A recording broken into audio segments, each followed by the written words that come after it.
Hello guys, कैसे हैं आप सारे। मेरा नाम है आगाज और आप देख रहे हैं मेरा यूट्यूब चैनल बीटू के अहमद। मैं हाजिर हूँ आप लोगों के लिए फिर से लेके my bae from a 1000 years ago episode 5। Explanation शुरू करने से पहले मेरी आप लोगों से एक छोटी सी रिक्वेस्ट है। जिन लोगों ने अभी तक मेरे चैनल को सब्सक्राइब नहीं करके रखा होगा तो मेरे चैनल को सब्सक्राइब कर लें ताकि मैं आप लोगों के लिए ऐसी वीडियो बनाता रहूं। तो अभी एक्सप्लेनेशन शुरू करते हैं। एपिसोड की स्टार्टिंग में सूचिंग और जीन दिखाए जाते हैं, जो कि जीन खाना खा रही होती है। तभी सूचिंग जीन को बोलता है, अगर तुम्हारा खाना हो गया हो तो अपना अब भी बात कर सकते हैं, और वैसे भी तुम 1200 साल से जी रही हो। जीन सूचिंग की ये बात सुनकर अजीब सा मुंह बना लेती है बिल्कुल। तभी सूचिंग जीन को बोलता है, तुम जो कुछ समझ सकती हो या फिर नहीं, हमारी बातचीत उसके ऊपर है, ठीक है। सबसे पहले ये यहाँ पर सुरक्षित है, इस घर में कम से कम। और भले ही तुम मुझे तलवार से मार दो, जब तक बदबू ना आए तब तक तुम यहाँ पर छुप सकती हो। और वैसे भी 1 सप्ताह या फिर उससे ज्यादा भी टाइम के लिए तुम यहाँ पर भूखी नहीं मर सकती हो। सूचिंग ऐसा जीन को बोल रहा होता है और जीन उसकी ये बातें चुपचाप सुन रही होती है, बिल्कुल अजीब सा मुंह बनाकर। फिर अगले सीन में सूचिंग जीन को बोलता है, अगर मैं दूसरे लफ्जों में तुम्हें इसके बारे में बताऊं तो ये बस 7 दिन का होगा, इसमें तुम्हें कोई दिक्कत नहीं होगी। और हमें उसी सीन में दिखाया जाता है जीन ने चद्दर ओढ़ के सूचिंग को मार दिया होता है और ये सब चल रहा होता है। मतलब ये बता रहा है कि तुम मुझे मार दोगी तो तुम्हें क्या क्या दिक्कत आ सकती है साइज से। फिर अगले सीन में सूचिंग टीवी की ओर देख रहा होता है और जीन को बोलता है, तुम अपनी तलवार के बारे में या फिर किसी और चीज के बारे में ज्यादा मत सोचो। और जीन उसकी ये बात सुन के उसकी ओर पलट के देखती है। फिर अगले सीन में सूचिंग अपने टीवी के पास खड़ा होता है और अपने टीवी पे हाथ रख के बोलता है, इस वस्तु को टीवी बोलते हैं, मतलब इस चीज को टीवी बोलते हैं, और ये एंटरटेनमेंट के लिए, फनी करने के लिए। और वैसे भी ये काफी ज्यादा खतरनाक भी है, लेकिन मनोरंजन करने के लिए बहुत ज्यादा अच्छा है, मतलब एंटरटेनमेंट करने के लिए बहुत ज्यादा अच्छा है। और अगले सीन में सूचिंग अपनी जेब में से अपना स्मार्टफोन निकालता है और अपने स्मार्टफोन की ओर उंगली करके जीन को बोलता है, आराम करने के लिए वैसे बहुत सारी चीजें हैं, लेकिन मैं तुम्हें ये बता रहा हूँ क्योंकि ये सुरक्षित है, इससे कोई खतरा नहीं है। फिर सूचिंग जीन को बोलता है, अगर तुम्हारी कुछ समझ में नहीं आ रहा है मैं तुमसे क्या कह रहा हूँ, तो तुम्हारा कोई भी सवाल हो तो मुझसे पूछने हो, तुम बिल्कुल भी झिझकना मत, मैं तुम्हें चोट नहीं पहुंचाऊंगा, किसी भी तरीके का नुकसान। और फिर जीन को दिखाया जाता है, जीन चुपचाप बैठी होती है, कुछ बोलती नहीं है। और फिर सूचिंग दिखाया जाता है जो कि लंबी सांस लेता है और फिर खिड़की की ओर देखने लगता है, मतलब बाहर देखने लगता है खिड़की से। और जीन को बोलता है, रही बात घर के बाहर की, ये थोड़ा सा उलझा हुआ है तुम्हारे लिए। और तुम्हें मैं ये बात बता दूं, ये दुनिया बिल्कुल शांतिपूर्ण है, यहाँ पर सब शांति से रहते हैं, बिल्कुल फुल खुशी के साथ, और ये वहाँ पर बहुत ज़्यादा सुरक्षित है। लेकिन ये मेरे लिए सुरक्षित है और वैसे ये जगह तुम्हारे लिए बहुत ज़्यादा खतरनाक है। सूचिंग ऐसा बोल रहा होता है जीन को। फिर जीन उसको बोलती है, लेकिन मेरे लिए ऐसा क्यों। और फिर सूचिंग जीन की ये बात सुन के जीन को बोलता है, ये तुम्हारे लिए इसलिए ऐसा है क्योंकि तुम कहीं से भी बाहर आ गई हो और तुम यहाँ पर किसी को भी चोट पहुँचा सकती हो। ये ऐसा इसलिए है क्योंकि तुम बाहर के बंदे के रूप में पहचाने जाओगे, मतलब तुम यहाँ के नहीं हो, इस वजह से वो तुम्हें बाहर का समझेंगे। ये इसलिए क्योंकि तुम रॉयल पेरिस में तलवार लेके घूमी तो तुम्हें पकड़ा जाएगा या फिर तुम्हारा शिकार कर लिया जाएगा। और हमें इसमें एक झलक भी दिखाई जाती है जहाँ पर कि जीन को पकड़ के रखा हुआ होता है कुछ लोगों ने और वहाँ पर खड़े होते हैं। असल में सूचिंग समझा रहा होता है ना, तो ये वही झलक होती है। फिर अगले सीन में सूचिंग अपने ड्रॉवर में कुछ ढूंढने लग जाता है। तभी वो अपना पहचान पत्र दिखाते हुए जीन को बोलता है, ये एक पहचान पत्र है और यहाँ पर सबके पास होता है। पैदा होने के बाद एक यूनिक नंबर जारी कर दिया जाता है, मतलब एक अलग नंबर जारी कर दिया जाता है। फिर अगले सीन में सूचिंग जीन को समझाने लग जाता है। हमें दिखाया जाता है जीन अपनी तलवार लेकर के खड़ी होती है और पुलिस वाला सामने खड़ा होता है। तभी सूचिंग बोलता है, अगर कोई भी बंदा कोई अपराध करता है या फिर कोई जुर्म करता है या फिर कुछ भी करता है, मैं इसके जरिए से उसके लिए एक अरेस्ट वारंट करवा सकता हूँ, मतलब उसको गिरफ्तार करवा सकता हूँ, जो भी ऐसा वैसा कुछ काम करेगा या फिर बुरा या फिर कुछ ज़्यादा ही बुरा, तो ये इसलिए है। और वैसे भी समय समय पर कुछ पुलिस अधिकारी सड़क पर घूमते रहते हैं, वो ये देख रहे होते हैं कोई कैदी कहीं आसपास तो नहीं घूम रहा है, ये काफ़ी ज़्यादा ज़रूरी होता है देखना। और जिन लोगों के पास इस तरीके का कार्ड नहीं होता, मतलब पहचान पत्र, तो उन लोगों को अलग समझ के जांच के लिए ले जाया जाता है। उनसे पूछताछ करते हैं कि तुम कहां से आए हो, उनके बारे में जानकारी निकालते हैं। और वैसे मुझे पता नहीं उसके बारे में क्या होने वाला है, फिर जो भी होगा मेरे ख्याल से ज़्यादा अच्छा नहीं होगा। और अगले सीन में हमें दिखाया जाता है जीन से कुछ लोग बात कर रहे होते हैं, कुछ पूछताछ कर रहे होते हैं। तभी सूचिंग अजीब सा मुंह बना के जीन को समझा रहा होता है, और वैसे मैं तुम्हें बताऊं, इसके अलावा यहाँ पर कानून बहुत ज़्यादा सख्त है, यहाँ के जो अधिकारी हैं वो बहुत ज़्यादा ताकतवर हैं। अगर तुम उन्हें किसी भी तरीके की चोट पहुँचाती हो तो वो तुम्हें ढूंढ के जेल के अंदर डाल देंगे। और अगर तुम अपनी गिरफ्तारी का विरोध करती हो तब तुम्हें दंड देना पड़ेगा उन लोगों को। और हाँ, अगर तुम रोड पे अपनी तलवार लेके या फिर किसी भी तरीके का हथियार लेके ऐसे ही जाओगी तो तुम कानून का उल्लंघन कर रही हो, और समझ लो अगर उन्होंने तुम्हें देख लिया तो तुम्हारा काम हो गया। सूचिंग उसको यहाँ पर कानून के बारे में सारी बातें समझा रहा होता है। फिर अगले सीन में सूचिंग अपने मन में सोचने लग जाता है, सबसे ज्यादा जरूरी मुद्दा तो पहचान पत्र है। ये सब चीजें उसको छुपाने के लिए है, बाकी चीजें तो सही कर ली जाएंगी, लेकिन ये कुछ ज्यादा जरूरी है।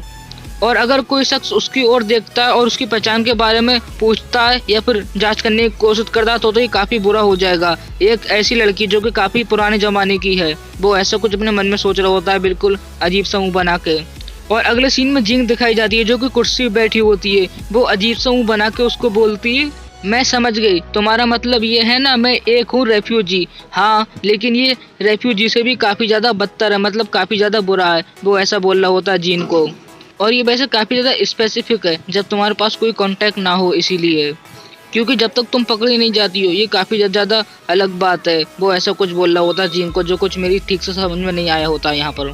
फिर अगले सीन में सूचिंग जिंग को बोलता है, इस दुनिया में वैसे तुम काफी ज्यादा खतरनाक स्थिति में हो, और मुझे उस इंसान के बारे में जान के बहुत खुशी हुई जो कि 1000 साल से भी ज्यादा जीवित था, मतलब 1200 साल। ये एक बिल्कुल काफी ज्यादा अमेजिंग एहसास है मेरे लिए। ये बात जिंग उसकी काफी ज्यादा गौर से सुन रही होती है, और तभी वो जिंग को बोलता है, इसलिए मैं तुम्हारी जो भी मदद कर सकता हूँ मैं करने के लिए बिल्कुल तैयार हूँ, क्योंकि दुनिया से परिचित मैं तुम्हें छुपा के रखूंगा और धीरे धीरे सबके सामने लेके आऊंगा। सूचिंग ऐसा कुछ जिंग को बोल रहा होता है। सूचिंग की ये सारी बातें सुन के जिंग कुर्सी पे बैठ जाती है काफी ज्यादा घबरा के, और उसको बोलती है, मैं वैसे तुम्हारे ऊपर कैसे भरोसा करूं, मैं बस अपने घर जाना चाहती हूँ। फिर सूचिंग जिंग को बोलता है, अगर तुम मेरे ऊपर विश्वास नहीं करना चाहती हो तो तुम इस सब के बारे में भूल सकती हो, और वैसे भी अगर मैं तुम्हारी मदद करूं ना तो ये मेरे लिए भी इतना ज़्यादा आसान नहीं है, क्योंकि अभी स्थिति कुछ इस तरीके की है, क्योंकि तुम इंटरनेट पे अगर आ गई बाहर चलने से तो तुम बिल्कुल भी नहीं छुप पाओगी और सबकी नज़रों में आ जाओगी। इसके लिए तुम्हें थोड़ा सहयोग करना होगा। अगर तुम मेरे ऊपर विश्वास नहीं करोगी तब मैं तुम्हारी किस तरीके से मदद कर सकता हूँ। सूचिंग ऐसा बोल रहा होता है जिन को, और हमें घड़ी दिखाई जाती है जिसमें कि 9 बजने में 10 मिनट कम होते हैं। और फिर अगले सीन में जिंग और सूचिंग हमें एक जगह खड़े हुए दिखाए जाते हैं। तभी सूचिंग को जिन बोलती है, तो फिर मुझे क्या करना चाहिए वैसे। जिन की ये बात सुन के सूचिंग जिन की तलवार पकड़ के हंसते हुए बोलता है, सबसे पहले मैं तुम्हें बताऊं, तुम्हें भविष्य में अपनी तलवार को नहीं खींचना चाहिए, क्योंकि ये यहाँ पर लोगों के लिए काफ़ी ज़्यादा खतरनाक है। आप लोगों को मैं शॉर्ट में समझाऊं, सूचिंग के कहने का मतलब ये है, तुम बार बार अपनी तलवार बाहर मत निकाला करो, क्योंकि ये आम लोगों के लिए बहुत ज़्यादा खतरनाक है, तो कंफ्यूज मत हो जाना। और फिर अगले सीन में जिंग मुंह घुमा के बैठी होती है। तभी सूचिंग जिन को बोलता है, चलो ठीक है, अगर तुम्हारे पास कोई और सवाल हो तो तुम मुझे बता सकती हो, मैं तुम्हें उसके बारे में समझा दूंगा।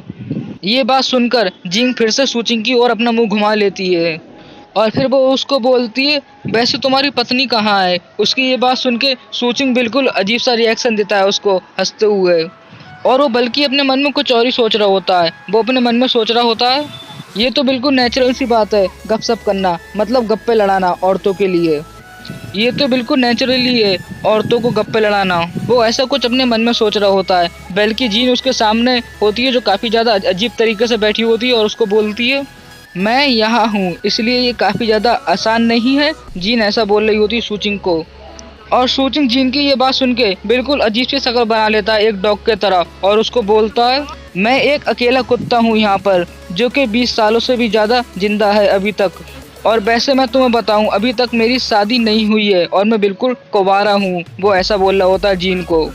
तभी जिंग उसकी ये बात सुन के बोलती है, अभी तक तुमने शादी नहीं की है ना। फिर अगले सीन में बिल्कुल सन्नाटा छा जाता है। दोनों सिर्फ एक दूसरे को देख रहे होते हैं, दोनों में से कोई कुछ नहीं बोलता है। तभी सूचिंग जिन को बोलता है, वैसे क्या तुम्हें ऐसा लगता है एक जिसको तुम जानते ना हो उसके साथ अकेले एक कमरे में रहना, क्या ये कोई एक अच्छा विचार है। वो ऐसा बोल रहा होता है जिन को, और फिर बोलता है वो, यहाँ पर सब बिल्कुल सही है, तुम्हें मेरे रूप में सोने की कोई ज़रूरत नहीं है, यहाँ पर एक अलग ही कमरा है। और फिर वो अगले सीन में सूचिंग जिंग को बोलता है, चलो मेरे साथ आओ। फिर वो वहाँ से जाने लगता है, और उसके साथ जिंग भी आ रही होती है, और वो जिंग को बोलता है, मैंने अपना सामान रखने के लिए एक कमरे का इस्तेमाल किया था, मतलब स्टोर रूम की यहाँ पर ये बात कर रहा है जिसमें कि इसका सामान रखा हुआ होता है। और अगले सीन में वो दोनों उस कमरे के पास आ गए होते हैं। उस कमरे को देख के सूकिंग जीन को बोलता है क्योंकि यहाँ पर लंबे समय से कोई नहीं रहा है, यहाँ पर सिर्फ सामान ही पड़ा रहा है, इसीलिए ये थोड़ा गंदा हो सकता है, लेकिन मैं इसे बाद में साफ कर दूंगा और ये बिल्कुल भी खराब नहीं है। और तभी सूचिंग रूम साफ करने लग जाता है और जीन खड़े होकर सोच रही होती है, जब मैं ऑर्डर करूंगी तब मेरे लिए खाना तो आ जाएगा, लेकिन बाकी का सब काम मुझे करना है। और जीन के पास उसकी तलवार होती है जो कि पीछे लिए खड़ी होती है। ये बंदी अपनी तलवार नहीं छोड़ती 1 मिनट के लिए भी। और फिर हमें एक कमरा दिखाया जाता है जिसमें कि काफ़ी सारा सामान रखा हुआ होता है। फिर जीन का सीन दिखाया जाता है जो कि अपने मन में सोच रही होती है, ये जगह सच में काफ़ी ज़्यादा अजीब है, इस उम्र में भी इस मकान मालिक की शादी नहीं हुई है। मतलब वो सूचिंग के बारे में सोच रही होती है क्योंकि उसकी अभी तक शादी नहीं हुई होती है ना, इसीलिए। फिर अगले सीन में जिंग बोलती है, मैं बस यही कर सकती हूँ, इस घर में एक गद्दा ढूंढ सकती हूँ जिसका कि इस्तेमाल मैं सर्दियों में करूँगी। उसकी ये बात सुन के सूचिंग जीन को बोलता है, हाँ तुम अभी इसका इस्तेमाल कर सकती हो और बाकी चर्चा हम बाद में करेंगे, मतलब आने वाले कल में करेंगे। सूचिंग ऐसा बोल रहा होता है जीन को मुस्कुराते हुए, और वो बोलता वैसे ये गद्दा पूरे तरीके से साफ है और बिल्कुल धुला हुआ है, तो तुम फिक्र मत करना। सूचिंग की ये बात सुन के जीन काफ़ी ज़्यादा हैरान हो जाती है और बिल्कुल अजीब सा रिएक्ट करती है। और अगले सीन में सूचिंग एक चद्दर बिछा रहा होता है बेड पे और बोलता है, वैसे तुम अभी थोड़ा आराम करो क्योंकि मुझे पता है तुम अभी काफ़ी ज़्यादा परेशान हो, क्योंकि मुझे भी कुछ ऐसा ही लगता है। उम्मीद है जब हम लोग कल उठेंगे सारे तो हमें एहसास होगा कि ये एक सिर्फ सपना था। और फिर हमें अगले सीन में दिखाया जाता है सूकिंग वहाँ से जाने लग जाता है और बल्कि जीन वहाँ पर खड़ी होकर अपनी तलवार छुपा रही होती है पीछे। वो वैसे वहाँ से जा ही रहा होता है, तभी वो जीन की ओर देखते हुए मुस्कुराते हुए बोलता है, वैसे मैं सूचिंग हूँ। और ऐसा बोलने के बाद फिर वो जीन को गुड नाइट बोलता है और जीन उसको कुछ जवाब नहीं देती, बिल्कुल चुपचाप खड़े होकर उसको देख ही रही होती है और वो वहाँ से दरवाजा बंद करके चला जाता है। और फिर जीन अपनी तलवार को खोलने के लिए ले रही होती है लेकिन वो खोलती नहीं है और आराम से वहीं पर बेड पे बैठ जाती है जहाँ पर फैन ऑन होता है। और यहीं पर हमारा एपिसोड 5 एंड होता है। और जो लोग अभी तक इस वीडियो में बने हुए हैं उन लोगों से मैं इतना कहना चाहूँगा, अगर आप लोगों को एक्सप्लेनेशन थोड़ा सा भी पसंद आया है तो इस वीडियो को लाइक जरूर कर देना ताकि मुझे पता चले ये सीरीज आपको पसंद आ रही है। और जिन लोगों ने मेरे चैनल को अभी तक सब्सक्राइब करके नहीं रखा है तो आप लोग सब्सक्राइब करके रख लो ताकि इसका नेक्स्ट एपिसोड आपसे मिस ना हो पाए। और अभी एंड में जो प्ले लिस्ट है इसके बाकी की एपिसोड की वो शो हो जाएंगी। और आप सारे अपना ध्यान रखना और जल्दी मिलूंगा नेक्स्ट एपिसोड लेके, तब तक के लिए बाय बाय।